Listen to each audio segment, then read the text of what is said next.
Welcome back, everyone, and thanks for staying with us as we continue our debate on the latest measures of Washington vis-a-vis Beijing and the global power struggle between these superpowers. Still with us is Carice, Witte, Rabbi David Spitz, and Professor Gong Jiang. I want all of you to take a look at these latest comments by Jake Sullivan, the National Security Advisor, and Wang Yi, China's foreign minister, on the latest measures enacted by Washington. Take a look. On export controls, we have to revisit the long-standing premise of maintaining relative advantages over competitors in certain key technologies. You see, we previously maintained a sliding scale approach that said we need to stay only a couple of generations ahead. But that is not the strategic environment we're in today. Given the foundational nature of certain technologies, such as advanced logic and memory chips, we have to maintain as large a lead as possible. We have firmly rejected the United States' erroneous China policy and have been exploring the right way for the two countries to get along with each other. As the United States has stubbornly continued to see China as its primary competitor and engage in a blatant blockade, suppression, and provocation against China, Chinese-US relations were plunged into serious difficulties. In response, China has taken resolute actions to counter such power politics and bullying while pointing the right way forward through open and candid communication. All right, so we hear there the Chinese saying that they are going to counter this. Let's start with you, Rabbi David Spitz. What do you think China are going to do, and what should they do? I don't know. I think China must give some freedom to the people, and this is how any country should make its relations with China. I have no idea what they are going to do. I know that they are controlling the people so hard. It's very difficult to do anything there. And I don't know what they will do in future. But this is my opinion. And this is why I came here, just to support the giving the will the people of China. Professor Jiang, in 30 seconds, what do you think China is going to do here to respond? Well, as far as I can understand, the response from Beijing has actually been very reserved and measured. I mean, we haven't seen sort of the retaliatory actions announced so far, even including actions against American companies. So I think there might be some talk in the back that's going on. You know, I think, as I said, competition may not be a bad thing. I keep referring to what happened between the United Kingdom and the United States during the 19th century, the 18th century. So it's actually, I think what Washington is doing is hurting American companies and also incentivizing and preparing Chinese companies of engaging in indigenous innovation activities. Okay. So in the end, I'm not even sure that works out for Washington. It's in the national interest of Washington. Carice, do you have any insights here from those comments that we heard? China is investing billions of renminbi in semiconductor technology development.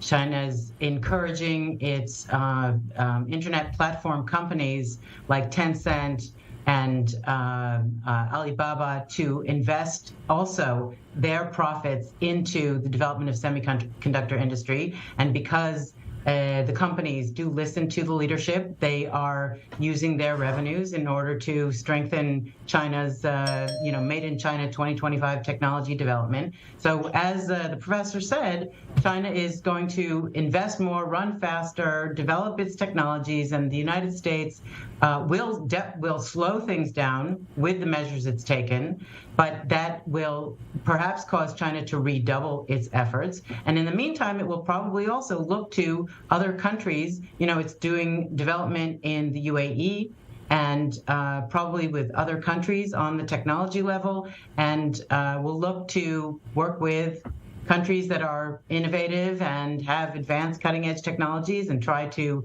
bring those technologies back to China as well. I'm sure they have, a multifaceted plan to address this quietly, but are not, as the professor said, they're not taking any stringent responses to the tough restrictions that the U.S. is putting on, partly because their economy has weakened a great deal for a number of policy-driven reasons that took place in 2021, plus the COVID zero policy. So now we see a weakened economy in China that needs to, build back up again before they can take any kind of harsh measures against the United States for steps the U.S. might be taking.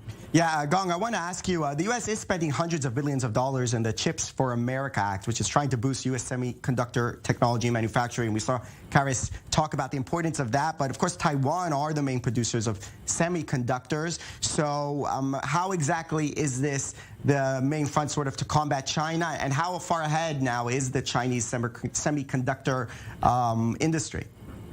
Well, it's actually quite ironic that on the one hand, Washington is criticizing China for, so-called mercantilist, distortionary trade practices. On the other hand, Washington is exactly copying what Beijing is doing, and that is, engaging industrial policy, state subsidies. And you look at this, the CHIP Act, for example, hundreds of billions of dollars are shelled out encouraging, American companies to establish chip factories, battery factories, all of the things fit exact definition of what Washington is criticizing.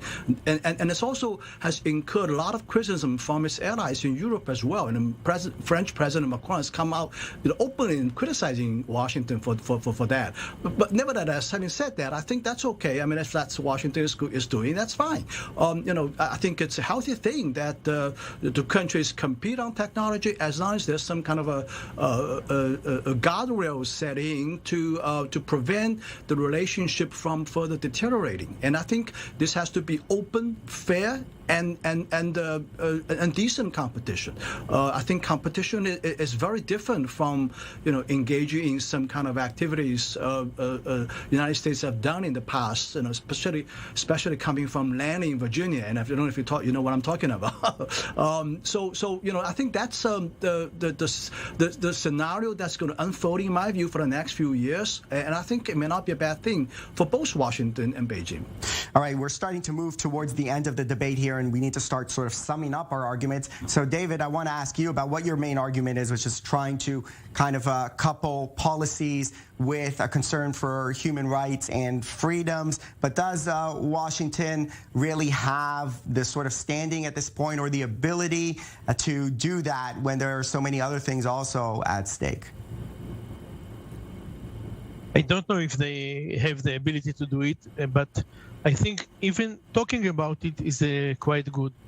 And let's talk about it. Let's talk everywhere about it. Let's make the people calling for it. And I hope it will make it somehow. I don't know.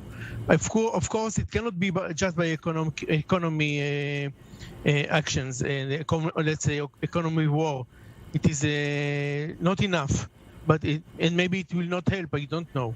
But something should be done. It's impossible to do like what happened in the Mondial. That people came, make the Mondial, but didn't look at what happened with the people in the inside for the value which caused the countries, the Mondial to become to Qatar. Although people die for having the Mondial in Qatar. Right, the World Cup, the Mondial, meaning the World Cup. Yes. Carice, yes. Your final thoughts here on this latest measure and how it will impact the Chinese-American relations and maybe also have a global impact of some sort in general, this battle, so to speak, or this tension between the U.S. and China. The U.S. is going to need to work with allies and partners and coordinate. As the professor said, Macron was not happy, and other countries were not happy about, for example, the Inflation Reduction Act and other steps that the U.S. has been taking. In order to succeed, a lot of the technology or the machinery for the technology is being produced in countries around the world, such as in Europe. And so in addition to doing better developing more engineers, investing in their education, developing the talent in the U.S., encouraging the talent that's there, the Chinese Chinese Americans who are living in America and are working in labs and studying there, encouraging them to stay. This is what the U.S. needs to do if it's going to succeed. All right, David Spitz, Professor Gong Jiang, and Carice Witte, thank you to the three of you for a fascinating debate. We're going out for a 2-minute break, and we'll be back. Stay with us.